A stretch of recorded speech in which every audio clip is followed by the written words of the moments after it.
blessed day. So ngayon nga po pala ay first Sunday of the month. So tapos nga lamang po pala ng Seventh day service namin. At unti-unti na po pala nag-uuwian ang mga umattend ngayong araw na ito.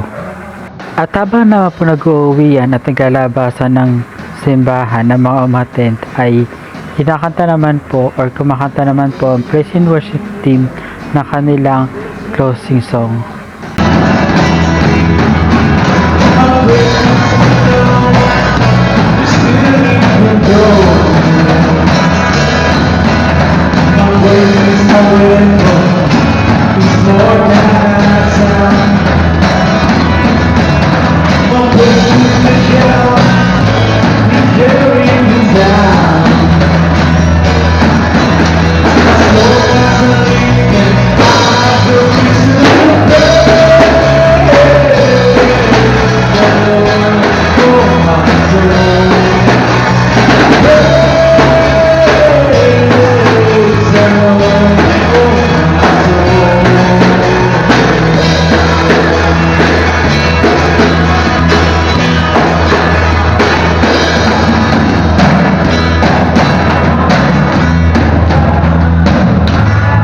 At pagkatapos naman po kumanta po ng closing song, ang praise and worship team ay meron naman po nagpa-dedicate kay Pastor ng kanyang bagong motor.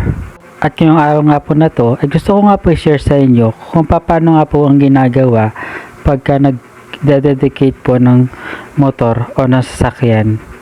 Dati po kasi, ang sinishare ko po dati sa aking Facebook page ay yung pag-dedicate po ng bata. O kung tawagin nga po is child dedication. Sa hate ni Lord at may dalawang sinabi si James, good and perfect gift. So makita mo, i-recognize natin yung good gift. When you say good gifts, tangible. Ang sinabi tangible na kita na hawakan, katulad ng ating gagawin ngayon. House, land, car, health, wealth, money. Tangible yan.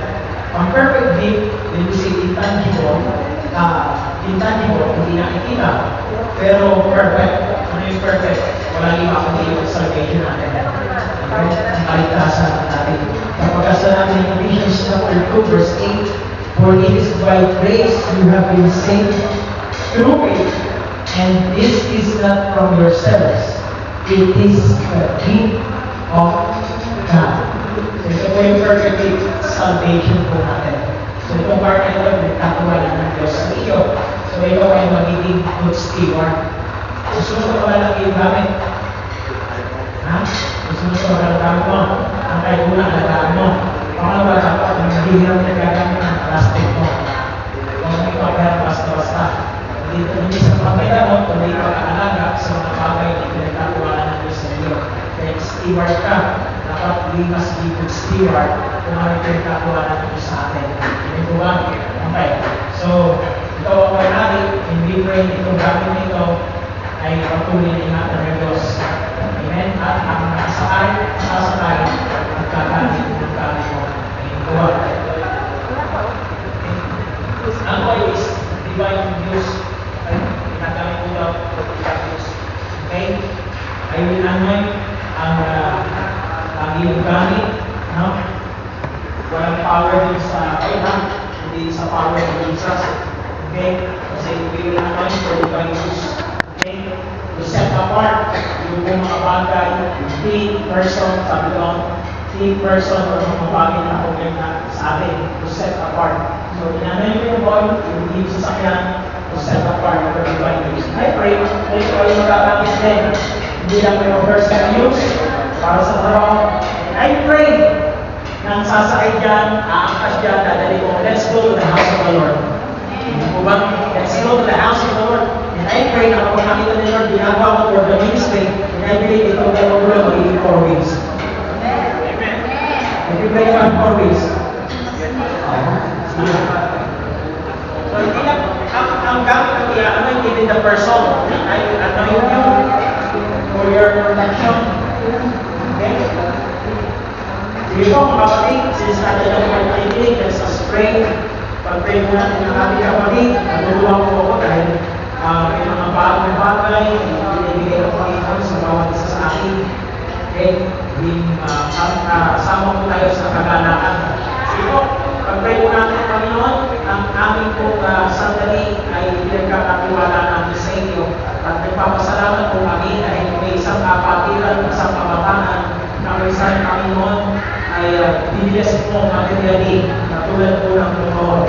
And Lord, sa umagang ito, Panginoon, ang aming pong dalangin at pinapahin na inyong dito ng oil, talaga namin, Panginoon, is significant ng tanis for protection, for divine use, for God to set apart ang mga bagay na meron at ang manakaw sa aming buhay.